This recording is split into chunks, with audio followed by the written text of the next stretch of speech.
வணக்கம். Welcome to கதை திரட்டு. இந்த வீடியோல நம்ம என்ன கதை கேட்க போறோம்னா, "என் மேல் விழுந்த மழைத்துளியே" கதையின் 11வது பகுதி. நம்ம சேனலை இதுவரைக்கும் சப்ஸ்கிரைப் பண்ணாதவங்க சப்ஸ்கிரைப் பண்ணுங்க.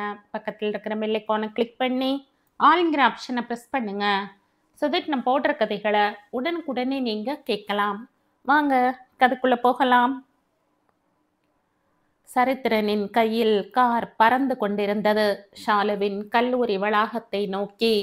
மீண்டும் மீண்டும் தன் வருங்கால மாமனாருக்கு முயற்சித்துக் கொண்டே ஷாலுவின் கேம்பஸை அடைந்தவன் தலைவால் புரியாமல் வழக்கமாக அவன் அவளை பிக்கப் செய்யும் இடத்தில் நின்று கொண்டிருந்த ஷாலுவை தன் காரில் ஏற்றிக்கொண்டு ஏர்போர்ட்டை நோக்கி விரைந்தான். இன்னும் ராஜ்குமார் ரீச்சில் வரவில்லை. இவனும் அழைப்பதை நிறுத்தவில்லை. ஆக ஷாலுவுக்கு இவனுடன் பேசவோ என்ன நடக்கிறது என புரிந்து கொள்ளவோ வழி தெரியவில்லை. அவன் உடல் மொழியையும் தன்னை அவசரமாக அழைத்து போவதையும் பார்த்தவள் தன் தந்தைக்குத்தான் எதுவுமோ என எண்ணி மிரண்டு அவசரமாக தன் தந்தை எண்ணை தானும் தொடர்பு கொள்ள முயன்றாள். சரித்திரன் யாரை தொடர்பு கொள்ள முயல்கிறான் என அவளுக்கு தெரியாதே. இவளுக்கும் தொடர்பு எல்லைக்கு அப்பால் உள்ளார். ஐவிஆர் தான் கிடைத்தது. சிறிது நேரம் போராடியவள் வீட்டு லேண்ட்லைனை அழைத்தாள். அப்பா தூத்துக்குடி போயிருக்காங்க ஷாலுக்கண்ணு. அவ்வளவுதான் எனக்கு விஷயம் தெரியும் என்றார் வீட்டில் வேலை செய்யும் பானு. அப்பாவுக்கு ஏதாவது என்றால் இப்படி இயல்பாக எல்லாம் பானு அக்கா பேச மாட்டாங்க. ஸோ அப்பா சேஃப்.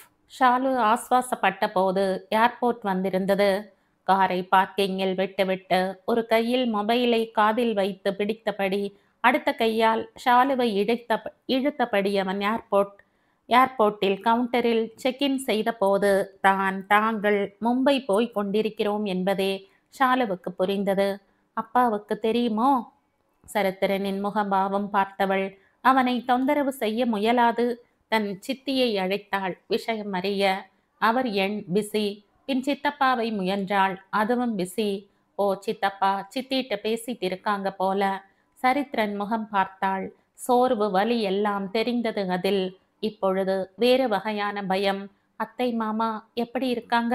அவனை பதறி போய் உலுக்கினாள். இப்பொழுதுதான் ஷாலுவுக்கு இன்னும் விஷயமே தெரியாது என உணர்ந்த சரித்திரன் அவள் தன் பெற்றோருக்காக பதறுவதை புரிந்து சிறு ஆறுதல் புன்னகையுடன் அவள் தலையில் கை வைத்தான். எல்லாரும் நல்லா இருக்காங்கடா. அம்மாவுக்கு தான் உடம்பு முடியல. ஃபியூ ஹவர்ஸ்னு அம்மம்மாவுக்கு தான் உடம்பு முடியல. ஃபியூ ஹவர்ஸ்னு சொல்கிறாங்க. உன்னை பார்க்கணுமாம். Last wish. சொல்லி முடிக்கும் முன் அவன் பட்ட பாடை பார்த்தவளுக்கு அதற்கு மேல் அவனிடம் எதை எப்படி கேட்க என தெரியவில்லை. தன் சொந்த தாய் தந்தை இரு வழி பாட்டிகளையும் இவள் பார்த்ததே கிடையாது. தாய் கூட இன்றி வளர்ந்தவள் ஷாலு. ஆக இந்த பாட்டி பாசம் எல்லாம் அவளுக்கு தியோரிட்டிக்கல் நாலேஜ் தானே தவிர அனுபவிக்க எப்படி இருக்கும் என்றெல்லாம் தெரியாது. சரித்திரன் பாட்டியிடம் இவள் பேசி இருக்கிறாள் தான் அவ்வப்பொழுது. விஷயம் கேட்க கஷ்டமாக இருக்கிறது தான். ஆனால் அவள் பெரிதாக உணர்ச்சி வசப்பட்டாள் என்று இல்லை. ஸோ அவளால் சூழ்நிலையை யோசிக்க முடிந்தது. வெயிட்டிங் ரூமில் இவர்கள் இப்பொழுது காத்திருக்கிறார்கள். இன்னும் சற்று நேரத்தில் ஃப்ளைட்டில் போர்ட் ஆக வேண்டியிருக்கும். அப்பாவுக்கு விஷயம் தெரிந்திருக்கும் வாய்ப்பு கம்மி. அவர் மொபைல் ரீச்சில் இல்லையே. தெரிந்தால் இப்படி இவளை தனியாக அவனுடன் செல்ல நிச்சயமாக அனுமதிக்க மாட்டார். சித்தப்பா சித்தியுடன் சென்று வர சொல்லலாம். சரித்திரனை பார்த்தாள். அவன் இன்னும் மொபைலில். அதற்குள் சித்தியே இவளை அழைத்தார். சித்தி சரண் கூட ஏர்போர்ட்ல இருக்கன் சித்தி. இதற்குள் இவர்கள் ஃப்ளைட்டிற்கான போர்டிங் அனௌன்ஸ்மெண்ட் அலறத் தொடங்க மக்கள் கசகசவென கலையத் தொடங்க சரணின் பற்றிய கையை பின்பற்றி நகரத் தொடங்கினாள். சித்தியின் சத்தம் காதில் விழ மறுத்தது. சித்தி சித்தி நீங்க பேசுறது கேட்க மாட்டேங்குது சித்தி. ஃப்ளைட்டில் நுழைவதற்கான அந்த பேசேஜில் நுழையவும் தான் மறுபடியும் கேட்கிறது சித்தி குரல். போர்ட் ஆகிட்டீங்களோ? ஆல்மோஸ்ட். சித்தப்பா அப்பாட்ட தான் பேச ட்ரை செய்துட்டு இருக்காங்கம்மா ஷாலுமா. ஆனா சரி இனிமே என்ன செய்ய முடியும்? போர்ட் ஆகியாச்சு. கிளம்பு. நைட் ஃப்ளைட்டில் நாங்கள் வந்துடுவோம். அப்பா இதுக்கு ஒத்துப்பாங்களா சித்தி? இப்பொழுது சரண் இவளை திரும்பி பார்க்கிறான். இழப்பும் தவிப்பும் வலியுமாய் அவன். பெருமூச்சு வந்தது சித்தியிடமிருந்து. கஷ்டம்தான், பட் சித்தப்பா பேசுறதுல எப்படியும் கூல் ஆகிடுவாங்க பெரியத்தான். நீ குழப்பிக்காம போயிட்டு வாமா. இதுக்கும் சேர்த்து கவலைப்படுறதுல என்ன மாறிட போகுது சொல்லு. சித்தியே அனுமதி கொடுத்தாயிற்று. அதோடு அவர் சொல்வதும் உண்மைதானே. கவலைப்பட்டு ஆகப் போவதென்ன? சரித்திரனையாவது கவனிக்கலாம். பாவம், ரொம்பவும் உடைந்து போயிருக்கிறான். அதுவரை அவளை பற்றி இருந்த அவனது கையைத்தான் பற்றினாள் ஷாலு. ஃப்ளைட்டில் இருக்கையில் அமரவும் அவன் காதோடு பிடித்திருந்த மொபைலை எடுத்து ஸ்விட்ச் ஆஃப் செய்து வைத்தாள். சற்று சரிந்து அமர்ந்த அவனுக்கு சீட் பெல்ட்டை மாட்டி வைத்தாள். தன் அம்மம்மா பற்றி அவனுக்கு தோன்றியதையெல்லாம் பேசிக்கொண்டே வந்தான் சரித்திரன். ஃப்ளைட்டில் வந்த சாப்பாடை அவனை சாப்பிட வைத்தாள் இவள். போன பின் நிலைமை என்னவாகுமோ? அதன் பின் இவன் எப்போது சாப்பிடுவானோ? மும்பையில் இவர்கள் நேராக சென்றது மருத்துவமனைக்குத்தான். இவளது கையை பற்றியபடி தன் அம்மம்மாவின் முன் நின்றிருந்தான் சரித்திரன். இருவரையும் கொஞ்சி முத்தமிட்டு வாழ்த்தி ஆசிர்வதித்து திருமண பரிசாக தான் ஷாலுவுக்காய் வைத்திருக்கும் நகை வரை சொல்லிவிட்டுத்தான் மயக்கத்தில் ஆழ்ந்தார் பாட்டி. ஆத்ம திருப்தி அவரிடம். சிறிது நேரம் மயக்கத்தில் இருந்தவரின் அருகில் அமர்ந்திருந்து விட்டு அறையை விட்டு வெளியில் வந்தனர் இருவரும். இவாஞ்சலின் குடும்பத்தில் பலரும் மும்பை வாசிகள் என்பதால் அநேகர் வந்து மருத்துவமனையில் குழுமி இருந்தனர் அந்த முதியவருக்காக. பரவாயில்ல, வரப்போற பேத்தி வரைக்கும் எல்லாரையும் பார்த்துட்டாங்க என அவர்கள் ஆறுதல் பட்டு கொள்ள, நேரா ஏர்போர்ட்ல இருந்து இங்க வந்திருக்கீங்க, வீட்டுக்கு போயிட்டு வரலாம் என சரித்திரனின் தந்தைதான் இவர்கள் இருவரையும் வீட்டுக்கு அழைத்தார். வழியிலேயே சொல்லிவிட்டாள் ஷாலு. தாரு, என்ன தப்பா எடுத்துக்காதீங்க, தயவு செய்து என்ன இப்பவே சென்னைக்கு அனுப்பிடுங்க. ஆயாசமாய் பார்த்தான் அவளை சரித்திரன். ஷாலு சொல்றதும் சரிதான் சரணா, நீ அம்மாவோட இரு, நான் வேணா பார்த்து ஷாலுவை ஃப்ளைட்ல அனுப்பிட்டு வந்துடுறேன். ஷாலுவா? தனியாகவா? கிண்டி டு வேளச்சேரிக்கே அவ டென்ஷன் ஆவாளே. இல்லப்பா, அவ தனியா போய்க்கிட மாட்டா. சரண் தான் மறுத்தான். இல்ல தரு, யாராவது வந்து என்னை ஏர்போர்ட்ல டிராப் செய்தா போதும். இப்பதான் வந்தமே, அதே மாதிரி தானே, மேனேஜ் செய்துப்பேன். ஆக அது இது என்றாகி கடைசியில் சரித்திரன் அவளை ஏர்போர்ட்டில் வந்து வழி அனுப்பி வைத்தான். Shalu back to Chennai. ஷாலு ஃப்ளைட்டில் இருக்கும்போதே அம்மம்மா ஆண்டவருக்குள் நித்திரை அடைந்து விட்டார். ஷாலுவின் எண்ணமுமே அதுதான். அப்படி அவருக்கு ஏதாவதாகி இவள் பக்க உறவினர் யாராவது வந்து இவளை மும்பையில் வைத்து பார்த்து வைத்தாள். அதோடு அப்படி ஒரு சூழலில் இறுதி காரியங்கள் முடியும் வரை இவள் ஊர் திரும்பவும் முடியாது. அது நாளை என்றானால் இவள் எத்தனை நாள் அங்கு தங்க? இப்பொழுதோ எப்படியும் அம்மம்மா இவளை பார்த்தாகிவிட்டது. இனி இவள் அங்கிருப்பதும் இங்கு இருப்பதும் பாட்டி வகையில் வித்தியாசம் இல்லை. கிளம்பிவிட்டாள். ஷாலு சென்னைக்கு வரவும் மீண்டும் வீட்டிற்கு அழைத்தாள். அப்பாவை பற்றி தகவல் வேண்டுமே. ரேயு காலேஜில் இருந்து வீட்டுக்கு வந்திருப்பாளே. ரேயு +2வில் ரொம்பவே நல்ல மதிப்பெண்கள் தான். ஷாலுவின் கல்லூரியிலேயே யூஜி கிடைத்திருக்கும் தான். ஆனால் அப்பா அவளை சென்னைக்கு அனுப்பவில்லை. உள்ளூர் கல்லூரியிலேயே வைத்து கொண்டார். ஃபர்ஸ்ட் இயர் படித்து கொண்டிருக்கிறாள் அவள். ஹாய் கேபி, என்ன இந்த நேரத்துல? துள்ளியது ரேயாவின் குரல். என்னது கேபியா? அது சில பேச தெரிஞ்ச பெரியவங்கள்லாம் அவங்க வீட்டு செல்ல தங்கச்சியை இப்படித்தான் கூப்பிடுறாங்க குட்டி பாப்பா. கியூட்டா ஷார்ட்டா கேபி. ஆதிக் சிமியை கூப்பிட்ட ஞாபகத்தில் சொல்லி கொண்டிருந்தாள் ரேயா. பார்வை பட தூரத்தில் இருந்தாலும் சிலரின் பழக்க வழக்கங்கள் நம்மை பாதிக்கின்றனதான். வர வர உனக்கு வாய் ரொம்ப நீளமாயிட்டு. நான் உனக்கு தங்கச்சியா? பின்ன ஒரு 3 அடி முருங்கைக்காய நான் எப்படி அக்கான்னு சொல்றதாம்? என்னடி 3 அடி முருங்கைக்காயா? கோபமாய் சொல்ல நினைத்தாலும் சிரிப்புதான் வருகிறது ஷாலுவுக்கு. ஆமா, இங்கெல்லாம் வெளியூர்ல நின்னு படிக்காளே உன் தங்கச்சி, அவன் நல்லா இருக்காளாமா அப்படின்னு தான் என்கிட்ட விசாரிக்காங்களே. சரி, அதை விடு. இப்ப என்ன திடீர்னு அப்பாவை தேடி இருக்க? பானுக்கா சொன்னாங்க. அப்பா எங்க? ரேயாவிடம் சரித்திரன் பற்றியே இதுவரை ஷாலு பேசியது இல்லை. சின்ன பெண்ணிடம் பேச வேண்டிய விஷயம் இல்லை இதெல்லாம். அதோடு இதையெல்லாம் எப்படி சொல்வதாம்? அப்பாவோட ரூபி சித்தியோட அண்ணா ஒருத்தங்க மும்பையில் இருக்காங்கல்ல, அவங்க வீட்டுல யாரோ இறந்துட்டாங்களாம். அப்பா போகணுமாம், கிளம்பிட்டாங்க.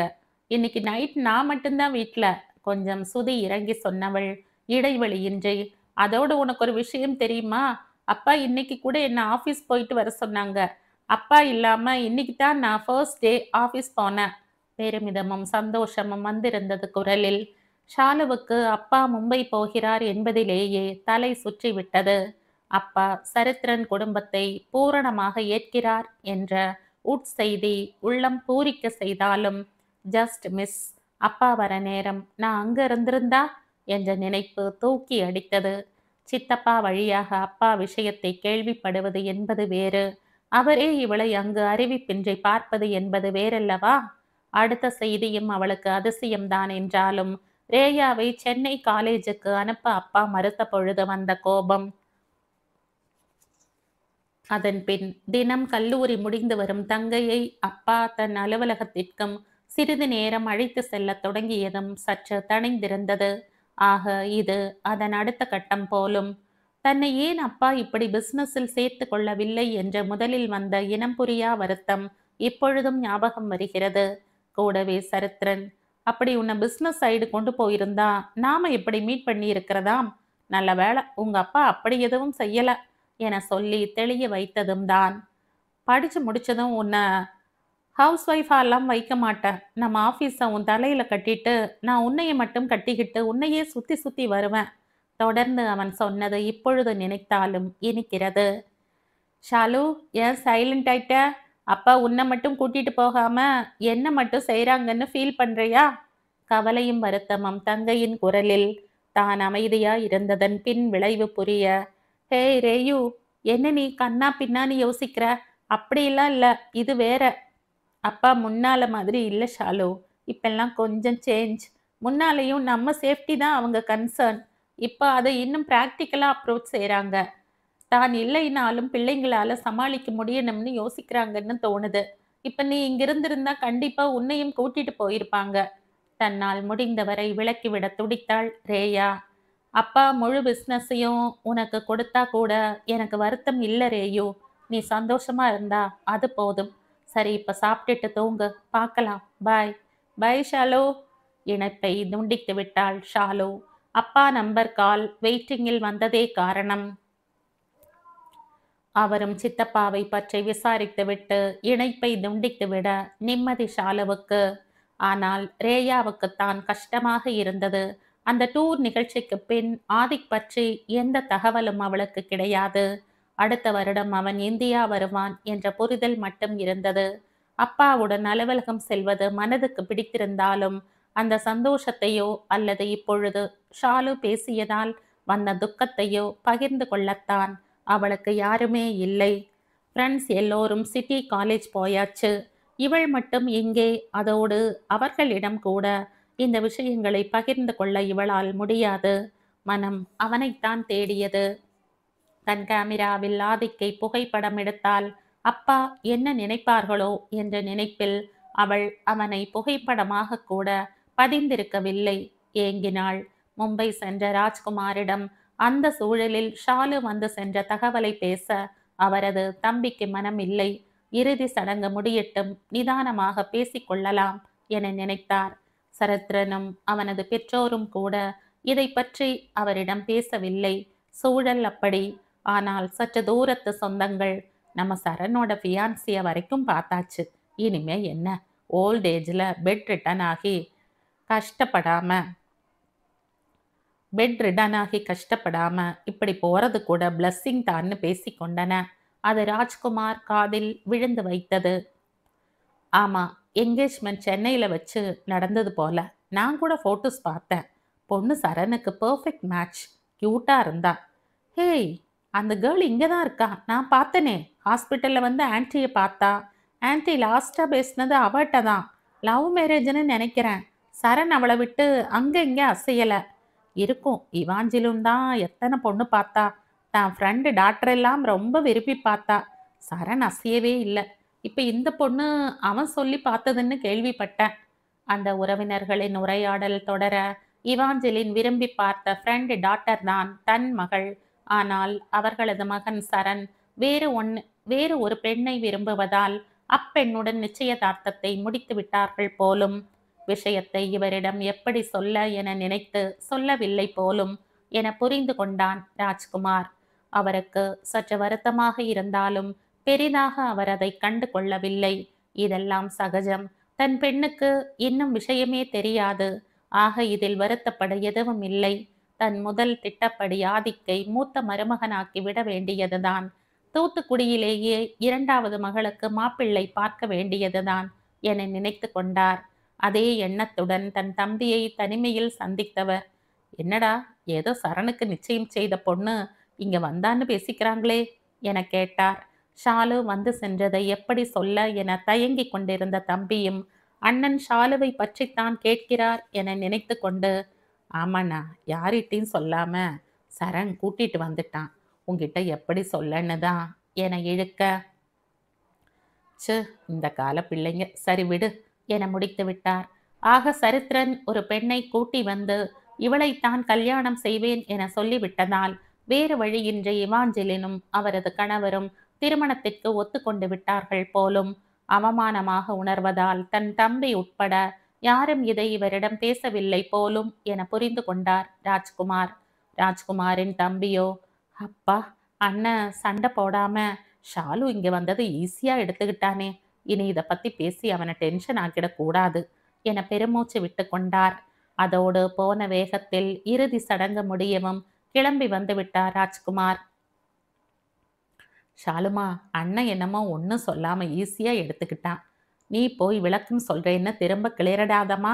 சித்தப்பாவின் அறிவுரையில் ஏற்கனவே சரித்திரனை பற்றி இதுவரை தன்னிடம் ஒரு வார்த்தை கூட பேசாத அப்பாவிடம் எப்படி இவள் அவனுடன் மும்பை சென்று வந்ததை சொல்ல என தவித்து கொண்டிருந்த ஷாலுவும் அதுதான் சாக்கென தந்தையிடம் மும்பை விசிட்டை பற்றி எதுவும் பேசாமல் இருந்து கொள்ள நடந்த மிஸ் அண்டர்ஸ்டாண்டிங் ஒருவருக்கும் புரியாமல் போனது. இந்த நிலையில் ஷாலு தன் கோர்ஸை முடித்தாள். நாளை அவள் சென்னையை காலி செய்து தென்கோட்டை கிளம்ப வேண்டும். இனி இங்கு அவள் திருமதி சரித்திரனாய்த்தான் திரும்பி வரப்போகிறாள். ஷாலு தன் ஊருக்கு சென்றதும் சரித்திரன் வீட்டில் இருந்து முறைப்படி ராஜ்குமாரை அணுகி உடனடியாக திருமணம் முடித்து விடுவதாய்த்தான் திட்டம். ஆனால் அதற்கே எப்படியும் 3 மாதம் ஆகுமே. அதுவரை அவளை பிரிந்திருக்க வேண்டுமே. இப்பொழுது போல் இவன் இல்லா நேர அவளது வீட்டு விசிட்கள் இருக்காது. சனி ஞாயிறு தரிசனங்கள் கட்கட், போன் கால்கள் லிமிட்டட். தவித்து கொண்டு இருந்தான் சரித்திரன், ஷாலுவும் தான். ஆனால் ஊருக்கு போனால் தானே திருமணம் நடக்கும். பேக்கிங் முடித்து விட்டாள். நாளை காலை 11 மணி ஃப்ளைட் தூத்துக்குடிக்கு. அங்கிருந்து அப்பா பிக்கப் செய்து கொள்வார். நான் தான் காரை டிரைவ் செய்துட்டு வருவேன் என ரேயா சொல்லி இருந்தாள். இன்று மாலை ஒரு கெட் டுகெதர். ஜஸ்ட் என்னோட க்ளோஸ் ஃப்ரெண்ட்ஸ் ஃபேமிலிஸ் மட்டும்தான். Very safe and decent people. நம்ம வெட்டிங் ஆன ஃபர்ஸ்ட் பார்ட்டி 7:30க்குள்ள முடிஞ்சிடும். நைட் ஸ்டேக்கு நீ அத்தை வீட்டுக்கு போயிடலாம். சரணின் இந்த கோரிக்கையை சித்தியிடமும் சொல்லி அனுமதி வாங்கி இருந்தாள் ஷாலு. கெட் டுகெதர் என்றாலும் அது ஒரு பீச் பார்ட்டி. ஈசிஆரில் உள்ள பீச் ரிசார்ட்டில் ஷோரில் ஏற்பாடு செய்யப்பட்டிருந்தது. சரித்திரனின் நண்பர்கள் தங்கள் மனைவியருடன் வந்து சேரவே 7 மணி ஆகியது. அப்பொழுதே அழைத்து தன் அத்தையிடம் சொல்லிவிட்டான் சரண். சாரி அத்தை, எதிர்பார்த்ததை விட ஆரம்பிக்கவே டிலே ஆயிட்டது, கொஞ்சம் லேட் ஆகும். கேரல் ஜான்சன்லாம் கூட இருக்காங்க. ப்ளீஸ் அத்தை, ஒரு 10 வரை டைம் கொடுங்களேன். ஷாலவை பத்திரமா கொண்டு வந்து வீட்டில் சேர்த்துடுறேன். கேரல் ஜான்சன் இவனது அத்தைக்கு நெருங்கிய குடும்பம். பெண் 30 வயதுகளில் இருப்பவர்கள், நம்பிக்கையானவர்கள். அதோடு அந்த ஒரு நாள் வார்த்தைக்கு பிறகு சரணும் ஷாலுவும் எப்படி பழகுகிறார்கள் என அவருக்கும் தெரியுமே. சரிப்பா, பத்திரமா பார்த்து வாங்க என்று எளிதாக அனுமதி கொடுத்து வைத்தார் அத்தை. மொத்தம் 7 தம்பதிகள் தான் விருந்தாளிகள். கேரல் ஜான்சன் தவிர யாருக்கும் இன்னும் குழந்தை இல்லை. இளையவர்கள் பெரியவர்களும் குழந்தைகளை கூட்டி வந்திருக்கவில்லை. அனைவரும் தத்தம் துணையுடன் வட்டமாக கடற்கரை மணலில் அமர ஷாலுக்கு அருகில் சரித்திரன். அரேஞ்ச் செய்யப்பட்டிருந்த இசை அருகில் வழிய பௌர்ணமி நிலா பார்த்திருக்க சில விளையாட்டுகள், பல உணவுகள், எல்லைக்குட்பட்ட இனிய பேச்சு, சிரிப்பு, ஜாலி. எந்த கேமில் யார் ஜெயித்தாலும் தோற்றாலும் பனிஷ்மெண்ட் உண்டு. சும்மா ஜாலிக்குத்தான். சிம்பிளா டான்ஸ், சாங், மோனோ ஆக்ட் என்றுதான் பனிஷ்மெண்ட்டும். பட் முதல் 2ஆம் இடத்தில் வருவது தம்பதியராயிருந்தால் கொஞ்சம் ஸ்பெஷல். அவங்க ஃபர்ஸ்ட் மீட், ப்ரப்போசல் இது மாதிரி ஏதாவது ஆக்ட் செய்து காமிக்கணும். அப்படி ஒரு விளையாட்டில் முதல் 2 இடங்களை பிடித்தது ஷாலு சரித்திரன் ஜோடி. ஸ்பெஷல் பனிஷ்மெண்ட் கொடுக்க நினைத்த பாபு, நிஷா தம்பதி பால் டான்ஸ் ஆட சொல்லினர் இருவரையும். அவர்களுக்கு அது தவறாக தோன்றவில்லை. சரித்திரனுக்கும் அப்படியே. ஒரு dance, hardly for a minute, அதுவும் எந்த தப்பான இன்டென்ஷனும் இல்லை. What's wrong? பாபு சொன்னதும் மனித வட்டத்திற்குள் சென்று நின்றவன் ஷாலுவை எதிர்பார்த்தான். ஆனால் ஷாலுவுக்கு அது அப்படி சரியான காரியமாய் தெரியவில்லை. சித்தியின் வார்த்தைகள் சுட சுட ஞாபகம் வந்தது. இவளை ஹாஸ்டலில் விட்டுவிட்டு தான் பதறுவதை மறைத்து திரும்பி சென்ற அப்பாவின் கண்களும் தான். இல்ல, வேண்டாம், வேற ஏதாவது மறுப்பாய் தன் இடத்திலேயே நின்றபடி சொன்னாள். என்ன, நீ ஏன் கூட தானே, வா இங்க. சரண் தான் இயல்பாய் அழைத்தான். இல்ல, வேண்டாம், தன் இயல்பிலேயே மறுத்தாள் ஷாலு. கமான் ஷாலு. அவள் கையை பற்றி அழைத்தான் சரித்திரன் சற்றே உரிமையாய். ப்ளீஸ் சரண், பப்ளிக்ல டான்ஸ்லாம் அப்பாவுக்கு பிடிக்காது. அவள் முழுமையாய் கெஞ்சினாள். கையை விட்டு விட்டான் அவன். கொஞ்சம் மனம் வலித்து விட்டது அவனுக்கு. அவளை புரிஞ்சுக்காம ஃபோர்ஸ் செய்துட்டனோ என்ற நினைவில். பாபு, நீங்க வேற ஏதாவது சொல்லுங்க. இதற்குள் கேரல் ஷாலுவுக்கு உதவிக்கு வர பாபுவின் மனைவி நிஷா சூழ்நிலை இனிமையை பாதுகாக்க, 2 பேரும் சைல்டுஹுட் ஃப்ரெண்ட்ஸ் தானே, அப்ப நடந்ததுல அவங்களுக்கு பிடிச்ச இன்சிடென்ட்டை ஷேர் செய்யுங்க என கேட்டாள். அதன்படி இருவரும் ஷேர் செய்ய சுமூகமாகவே தொடர்ந்தது பார்ட்டி. சற்று நேரத்தில் பார்ட்டி முடிய அனைவரையும் வழி அனுப்பிவிட்டு தனது காருக்கு ஷாலுவுடன் வந்தான் சரித்திரன். இரவும் நிலவும் கடலும் மணலும் அவனும் அவளும், அருகில் ஒரு காரும், தூரம் தெரியும் சவுக்கு காடும், அவ்வளவே சூழல். தன் பக்க கதவை திறக்கப் போனவளை அவள் பின்னால் வந்தவன், ஹேய் புது பொண்ணு, இன்னைக்கு கொஞ்சம் ஓவரா பிஹேவ் செய்துட்டனோ என்றபடி தாண்டி சென்று அவளுக்கு கதவை திறந்துவிட முனைந்தான் சரண். அவன் கேட்டு கொண்டதற்காய் அவன் வாங்கி கொடுத்த வெள்ளை பூக்கள் வரைந்த கருப்பு நிற காட்டன் மேக்ஸியில் வந்திருந்தவளின் பர்ஃப்யூம் வாசம் அவன் நாசியில். காருக்குள் ஏற குனிந்தவள், இந்த அன்சிவிலைஸ்டு பட்டிக்காடை கட்டிக்கிட்டா இப்படியெல்லாம் நீங்க அப்பப்ப அனுபவிக்க வேண்டி இருக்கும் சொல்லிக்கொண்டே ஏறப்போனாள். அவள் குரலின் தொனி, வலி, சுய பச்சாதாபம். சட்டென அவளுக்கும் கதவுக்கும் இடையில் தன் இடக்கையை நீட்டி தடுத்தான். என்னாச்சு ஸ்ரே? அவன் முகம், குரல் எல்லாவற்றிலும் அக்கறை. குறுக்கே வந்த கையின் நிமித்தம் குனிந்தவள் மீண்டுமாக நிமிர்ந்து நின்றாள். நீட்டிய கையை பேலன்ஸிற்காக அவளுக்கு அருகில் கார் மீது ஊன்றிக் கொண்டான் அவன். அரைகுறை வெளிச்சம் அவனுக்கும் காருக்கும் இடையில். இப்போது அவள், இதெல்லாம் உனக்கு பிடிக்கும் ஸ்ரீகுட்டி. உங்க அப்பா உன்னை கண்ட்ரோல் செய்து செய்து நீ இப்படி ஆகிட்ட. பட் உன் இன்னர் ஹார்ட் கொஞ்சம் கொஞ்சமா வெளியே வந்துடும். நான் வர வச்சுடுவேன். அதிர்ந்து போனாள் ஷாலு. இதற்கு இப்படி ஒரு அர்த்தமா? தன் அப்பாவை அவன் மதிக்கவில்லை என்பது அவளை தவிக்க வைத்து கொண்டிருந்தது சிறிது காலமாக. மேரேஜுக்கு பிறகு அவ அப்பா கூட சேர விட மாட்டேன்னு அந்த சரண் அவங்க அத்தைகிட்ட சொல்றத நானே கேட்டேன் என்ற இன்னொரு சித்தப்பா மகன் மனோஜ் சொன்னது மனதை குடைந்து கொண்டிருந்தது அவளுக்கு.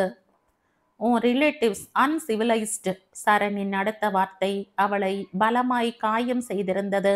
அவள் அதைத்தான் இப்பொழுதும் குறிப்பிட்டது. ஆனால் இப்பொழுது இவன் சொல்வதை பார்த்தால், அன்று ஒரு உணர்ச்சி வேகத்தில் அவனை அணைக்க அனுமதித்ததால் ஏதோ இவள் எப்படி எல்லை கடக்கவும் தயாராய் இருப்பது போலவும், அவள் அப்பாவுக்கு பயந்து மட்டும்தான் விலகி இருக்கிற மாதிரியும். அந்த அணைப்பை கூட தவறே இல்லை. என்னை பார்த்து ஏன் பயப்படுறேன்னு கிண்டல் செய்தவன் தானே. அதோடு நடந்தது தப்பு கிடையாது. பட் நாங்க திரும்ப செய்ய மாட்டேன்னு தானே சித்திட்டு சொன்னா. இவன் இஷ்டப்படி பழகிக்கிறது தான் சிவிலைஸ்டு, மற்றபடி ஒழுக்கமா இருக்கிறது அன்சிவிலைஸ்டு என்பது போலவும் இவன் நம்புகிறான். ஆக இவளது பெண்மைக்குரிய இயல்பான தற்காப்பு உணர்வுகளையோ, திருமணம் பற்றிய ஒழுக்க உணர்வுகளையோ, ஏன் காதல் சார்ந்த வெட்கம், தயக்கம் போன்ற மின் உணர்வுகளையோ கூட இவன் மதிக்கப் போவது இல்லை. எல்லாம் அப்பாவால வந்தது என்று அலட்சியப்படுத்துவான். அவள் மனதில் இப்படி நினைவு ஓட, நின்றிருந்த இடம் கடற்கரை அல்லவா? அதே நேரம் ஏதோ ஒரு பால் நண்டு அவள் காலில் ஏறி ஓட, அது என்னவென்று உணராமல் அனிச்சையாய் அச்சோ என்று சொல்லியபடி துள்ளியவளின் உதடுகள் சென்று நிலை பெற்ற இடம் எதிரில் இவளிடம் சற்று குனிந்து நின்று பேசிக் கொண்டிருந்தவனின் உதடுகளிலேயேதான். துள்ளியதில் அவன் மீது விழுந்திருந்தாள். அதுவரை கட்டி கரும்பலையாய் காத்திருந்த அவன் கண்ணியத்தில் இது ஆட்டம்பா மட்டாக். பூ மாலையாய் மார் சாய்ந்து தீ செய்தோனாய் இதழ் தீண்டி கடக்க முடியாத இவன் கற்பு சுவரில் ஒரு கீறல் செய்தாள் பெண். சூழலும் காரணம். காற்றாய் கலைந்த தன் மனதை ஒருமுகப்படுத்தி தன் மீது விழுந்திருந்தவளுக்கு எழும்ப உதவத் தொடங்கிய சரண் கண்களில் மீண்டுமாய் அவள் ஈர இரு இதழ்கள். பேலன்ஸிற்காக சற்று கடித்திருந்தாள் அவள் அதை. இப்பொழுது நிலை இயல் எல்லாம் மறந்து எனக்கே எனக்கானவள் என்ற ஒற்றை உணர்வில் அவளை பின் கழுத்தில் கை வைத்து பிடித்து தன்னை நோக்கி இழுத்தான். அவள் இதழே இவன் குறி. அவள் நடப்பதை உணர்ந்த நொடி அவன் நோக்கத்தை நிறைவேற்ற விடாமல் இடக்கையால் தன் இதழை மறைத்து வலக்கையால் ஓங்கி ஒன்று வைத்தாள் அவன் கன்னத்தில். ஏற்கனவே அவள் மனதில் தாறுமாறாய் அவனை பற்றி ஓடிக்கொண்டிருந்த எண்ணங்களுக்கும் அவனது இச்செயலுக்கும் ஷாலுவின் ரியாக்ஷன் அது. அரை நொடிக்கும் குறைவான நேரத்தில் அத்தனையும் நடந்துவிட குற்ற மனப்பான்மையில் குறுகினான் சரண். கண்கள் மூடி நெற்றியில் கை வைத்து தன்னை சமன்படுத்த அவன் முயல கார் ஸ்டார்ட் ஆகும் சத்தம். ஷாலுதான். வா கிளம்பலாம் என்ற கோப அறிவிப்பாகத்தான் அவள் அதை செய்தாள். அதற்கு மேலும் அவன் பிரச்சனை செய்வான் என அவள் அப்போது நினைத்திருக்கவில்லை. அவள் இப்பொழுது டிரைவிங் படித்திருந்தாளே, காரை எடுத்துக்கொண்டு எங்கே போகப் போகிறாளோ? அவள் கோபத்தில் ரியாக்ட் செய்யும் விதம் இவன் அறியாததா? இப்படியா எண்ணிய சரித்திரன், ஏய் நில்லு! அவசரமாக இவன் புற முன் கதவின் வழியாய் உள்ளே ஏறியவன் டிரைவர் இருக்கையில் அமர்ந்திருந்தவளை கடந்து காரின் சாவியை எடுப்பதற்காக சாய்ந்து கை நீட்ட ஏறத்தாழ அவள் மடியில் படுக்கும் பொசிஷன். ஆனால் ஷாலு துள்ளிய விதத்தில் சாவி இவன் கையில் கிடைப்பதா இல்லை. அவளது இந்த மனநிலையில் காரை செலுத்திவிட்டால் அவசரமாக அவள் இயக்கத்தை நிறுத்தும் வண்ணம் அவன் சாய்ந்திருந்த நிலையிலேயே அவளை இறுக்கி பற்றினான். எங்கு அவள் மீது அவன் கரம் பற்றுகிறது என்று நினைக்கின்ற நிலையிலெல்லாம் அவன் இல்லை. பதற்றம். இடை வழியாய் கையோடு சேர்த்து குறுக்காக பிடித்திருந்தான் அவன். அதோடு அவனது சிவிலைஸ்டு சொசைட்டி பற்றிய அவள் புரிதலும் சற்று முன் அவன் முயன்ற முத்தமும் இவளது அறைக்கு பின் அவனது இந்த செயலும் அவன் அவளை இப்பொழுது இழுக்கும் விதமும் ஷாலுவுக்கு மொத்தமும் வேறாக தோன்றிவிட்டது. அட்டெம்ப்ட் ஆஃப் ரேப் பயம். அடுத்த நொடி டிரைவர் இருக்கைக்கு அருகில் இருந்த கதவை திறந்தவள் காப்பாத்துங்க காப்பாத்துங்க ஐயோ ஹெல்ப் மீ என கத்திக்கொண்டே தன் முழு பலத்தையும் பயன்படுத்தி அவனிடமிருந்து விடுபடும் நோக்கில் திமிரினாள். இவள் அலறிய பின்தான் அவள் எதை எதாக நினைக்கிறாள் என சரண் உணர அவசரமாக அவன் தன் பிடியை விட காரை விட்டு துள்ளி இறங்கியவள் இவன் பின் தொடர்வது தாமதப்பட வேண்டும் என்ற நினைவில் கதவை ஓங்கி அறைந்துவிட்டு ஓடத் தொடங்க கதவில் மாட்டியிருந்த மேக்ஸி இப்பொழுது கிழிபடத் தொடங்குகிறது. அவசரமாக உடையை கதவில் இருந்து பிடுங்கிக் கொண்டு வேகமாக ஓடினாள். இன்னும் அந்த ஹெல்ப் மீ காப்பாத்துங்க வேறு தொடர்கிறது. தான் உதறிய வேகத்தில் விடுபட்டு விட்டதாக அவள் நினைத்தாளே தவிர இவன் அவளை விட்டதாக அவள் நம்பவில்லை. தூரத்தில் யாரோ வருவது தெரிகிறது சரித்திரனுக்கு. My God! இரவும் இவள் கிழிந்த உடையும் அதனோடான அலறலும் யார் இவனை நம்ப? அவசரமாக எழுந்து காரை விட்டு இறங்கி இவன் அவளை சென்று தடுக்கும் முன் அவள் எவ்வளவு தூரமோ ஓடி இருந்தாள். ரன்னிங்ல மட்டும்தான் நான் ரேயுவை ஜெயிப்பேன் அவள் சொன்னது ஞாபகம் வருகிறது. இப்பொழுது இவனும் ஓடினான் அவளை தடுக்கும் நோக்கில்தான். ஸ்ரீ ப்ளீஸ் சொல்றது கேளு. நீ நினைக்கிற மாதிரிலாம் எதுவும் கிடையாது. பேசி தீர்க்க வேண்டிய சின்ன விஷயத்த வாழ்நாளெல்லாம் வலிக்கிற மாதிரி ஒரு இன்சிடென்ட்டா மாத்திடாத. ப்ளீஸ் டா. Will I harm you? உனக்கு பிடிக்காத எதையாவது செய்வனா நான்? தூரத்தில் ஓடுபவளை நோக்கி சத்தமாக கேட்டுக்கொண்டே ஓடினான். வெளியாட்கள் யாரும் தலையிடும் முன் இந்த ஓட்டம் நின்றாக வேண்டுமே. ஆனால் இதற்குள் ரிசார்ட்டின் முன் பகுதியை அடைந்திருந்தவள் அங்கு நின்ற டாக்ஸியை அணுகுவது தெரிகிறது. இவன் அதற்கு பக்கத்தில் செல்லும் முன் டாக்ஸி ரிசார்ட் கேட்டை கடந்து விட்டது. அவசர அவசரமாக மீண்டும் தன் காருக்கு வந்து கிளப்பி கொண்டு பறந்தான் அந்த டாக்ஸியின் பின்னால். ஈசிஆரில் தலை தெறிக்கும் ஒரு சேசிங் சீன். டாக்ஸி தன் அத்தை வீட்டை நோக்கி போவதை பார்த்ததும் ஒரு வகையில் நிம்மதி. ஆனால் இந்த நேரத்தில் போய் ஷாலு இந்த கோலத்தில் அழுதபடி நின்றிருக்க இவன் போய் என்ன பேச முடியும்? இரவு கழியட்டும், காலை சற்று எல்லோரும் குளிர்ந்த பின் போய் பேச வேண்டியதுதான். அத்தை வீட்டிற்குள் செல்லாமலே திரும்பி விட்டான். ஷாலுவுக்கு புரிய வைத்து விடலாம். ஆனால் அத்தைக்கு என்ன சொல்ல? மனம் கணக்க கணக்க தன் வீடு வந்தவனுக்கு இரவு முழுவதும் தூக்கம் வரவில்லை. இரவே பேசியிருக்கலாமோ? காலை விடிந்தும் விடியாமலும் அத்தை வீட்டை அடைந்தான். என்னடா ஆச்சு? அவன் முகமே சரியில்லை. எனக்கு அப்பாவை இப்பவே பார்க்கணும் சித்தின்னு அழுது பிடிச்சு நேத்து நைட்டே ஊருக்கு போயிட்டா. என்ன செய்த நீ? என்னவென்று சொல்வான். நான் அவட்ட பேசிக்கிறேன் அத்தை, நானும் இன்னைக்கு தென்கோட்டை போறேன். அத்தை முறைத்தார். சண்டை போடுறதும் அடுத்து ஒருத்தர் பின்னால ஒருத்தர் ஓடுறதுமே உங்களுக்கு வேலையா போச்சு. சென்ற முறை இவன் புறம் தவறு இல்லை என்பது சரித்திரனின் நம்பிக்கை. இந்த முறை அப்படி இல்லையே. ஷாலு புரிந்து கொண்டு அவளாக திரும்பி வர வழி இல்லை. இவன்தான் போய் புரிய வைத்தாக வேண்டும். திரும்பி வருவாளா? அஸ்திவாரம் ஆடுவதாக உணர்வு. இவன் முக கலக்கத்தை பார்த்ததும் உருகிவிட்டார் அத்தை. போன தடவை அவ இங்க கூட வரல. ஸ்டில் கொஞ்ச நாள்ல உன்னை தேடி வந்தாள்ல. இப்ப அந்த அளவு கூட கோபமா இல்லையே. இங்க வந்துதானே கிளம்பி போறா. உன்னை பத்தி ஒண்ணுமே சொல்லவும் இல்லை. பயப்படாத, எல்லாம் சரியாயிடும். போன தடவை தன்னால் சித்தப்பா சித்தி அனுபவித்த மனவேதனையை அறிந்தவள் இங்கு வந்திருப்பாள் இம்முறை. மற்றபடி கோபம் எல்லாம் குறைவாக இருக்காது என்பது சரித்திரனுக்கு தெரியும். இன்னைக்கே நீ போய் நின்னா அங்க பெரியத்தானுக்கு ஏதாவது வித்தியாசமா படும். ஷாலு உங்களுக்குள்ள சண்டைன்னெல்லாம் அவன் அப்பாட்ட சொல்லிட்டு இருக்க மாட்டா. பட் அவங்களுக்கே உங்க 2 பேர் முகத்தையும் பார்த்ததும் தோணிடும். அது இந்த நிலையில நல்லதுக்கு இல்ல. ஒரு 2 நாள் கழிச்சு போலாம். அத்தையிடம் தலையாட்டி வைத்தான் சரித்திரன்.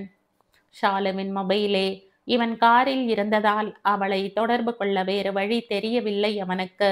ஆனால் மறுநாள் காலை தென்கோட்டை ரேயாவின் வீட்டில் அன்றில் ஒரு சந்தோஷமான விஷயம். அக்காவை பொண்ணு பார்த்து பூ வைக்க இன்னைக்கு மாப்பிள்ளை வீட்டில இருந்து வராங்க. ஈவினிங் ஃபங்க்ஷன் இருக்கும். நீ அவட்ட சொல்லி ரெடியாக சொல்லு. பார்லர் ட்ரெஸ்னு எல்லாம் அவ இஷ்டம்தான். நீ பார்த்துப்பல்ல. நான் மாமா வீட்டுக்கு பேச போறேன். அப்படியே ஆல்வி வீட்டுக்கும். ஃப்ளைட் பிடிச்சாவது அவனை வர சொல்லணும். ராஜ்குமார் ரேயாவிடம் சொல்லி கொண்டு போனார். கல்யாண விஷயம், மாப்பிள்ளை, இந்த விஷயங்களை எல்லாம் பிள்ளைகளிடம் பகிரும் அளவு அப்பா மாறிவிடவில்லை என்பது ரேயாவுக்கு தெரியும். அதற்கு காரணமான காயம் ஒன்றும் சின்னது இல்லையே. ஆனாலும் அப்பா சொல்ல மாட்டாரா என ஆவலாக பார்த்தாள். மாப்பிள்ளை யாருன்னு பார்க்குறியா? கோயம்புத்தூர்ல என் ஃப்ரெண்டு டேவிட் இருக்கான்ல, அவன் மகன் ஆதிக். அப்பா சொல்ல சொல்ல ரேயாவுக்குள் படு சந்தோஷமே. ஆதிக்கிற்கு தெரிந்த யாரையோ சொல்ல போகிறார். இவளிடம் ஆதிக் சொல்லியபடி ஷாலு மேரேஜில் அவன் கை இருந்திருக்கிறது. ஆனால் அதற்கு மேல் அப்பா எதுவும் சொல்லவில்லை. பே என விழித்தாள். என்னம்மா, அதுக்குள்ள மறந்துட்டியா? உன்னை கூட கோவால கொண்டு போய் விட்டாரு அந்த ஆதிக் தாமா உன் அக்காவுக்கு பார்த்துருக்கிற மாப்பிள்ளை. உன் அத்தானை பத்தி நீயும் உன் அக்கா கிட்ட சொல்லிடு.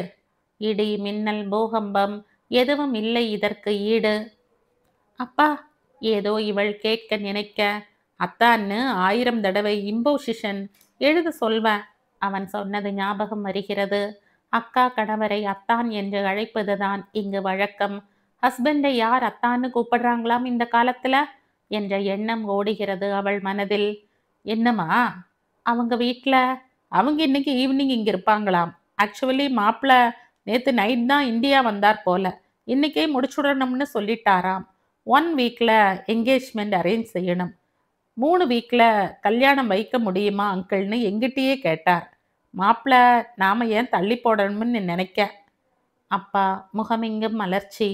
இவ்வளவு இந்த விஷயத்தில் அவர் இவளிடம் சொன்னதே அதிகம். வலி மட்டுமல்ல, எந்த உணர்வையுமே அவளால் உணர முடியவில்லை.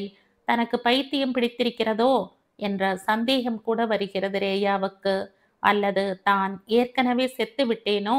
சர்வமும் மரணித்திருக்கிறது அவள் உலகில். மரம் அதுதான் அவள் இந்நேரம். மாப்பிள்ளை எப்படி? இந்த கல்யாணத்துக்கு பிறகு அப்பாவுக்கே ஏதாவது ஆயிட்டுன்னா கூட நான் பயப்பட மாட்டேன் தெரியுமா? அவ்வளவு நல்ல பையன். பொறுப்பா உன்னையையும் செட்டில் செய்து விடுவான். அப்பா உச்சக்கட்ட சந்தோஷத்தில் இருக்கிறார். இல்லையெனில் இப்படி பேச அவருக்கு வராது. ஆதிக் விரும்பி செய்யறாங்களாப்பா? கஷ்டப்பட்டு இதழை இழுத்து பிடித்து சிரிப்பு என பெயர் செய்து கேட்டே விட்டாள். நெஞ்சில் வலி அலை அலையாய் மூச்சு திணறல். ஓ, இன்னும் ஏதோ நம்பிக்கை. இது நிஜமல்ல என்று நம்பிக்கை உணர்வுகளை திருப்பி தருகிறதோ? ஏமா பையனுக்கு சம்மதமான்னு கேட்காம இவ்வளவு சொல்வனா என்றவர் இரு என்று விட்டு தன் மொபைலில் சில எண்களை அழுத்தி எதிர்ப்புறம் இணைப்பை ஏற்கவும், மாப்பிள, என் சின்ன பொண்ணு உங்ககிட்ட பேசணுமாம், உங்களுக்கு சம்மதமான்னு கேட்குறா பெரிய மனுஷி, இவளிடம் நீட்டினார். தன் மொத்த உயிரையும் திரட்டி அதை கையில் வாங்கினாள். காதில் கொண்டு போய் வைக்கும் முன் இதயம் வாய் வழியாய் வெளியில் வந்து விழப்போவது போல் உணர்வு.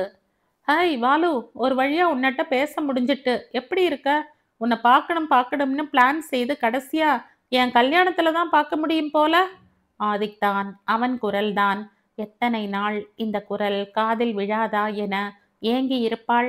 எத்தனை முறை காற்றில் இக்குரலை மட்டும் கேட்டு கரைந்திருப்பாள். ம், எப்படி இருக்கா உன் அக்கா?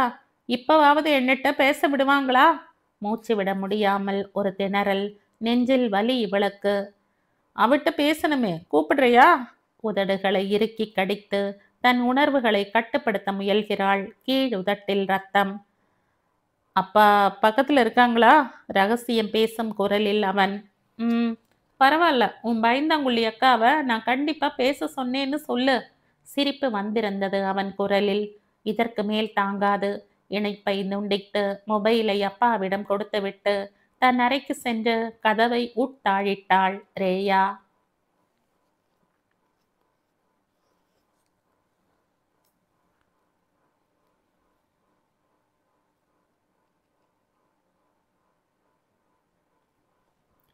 இந்த கதையின் தொடர்ச்சியை அடுத்த பதிவில் கேட்கலாம். நன்றி.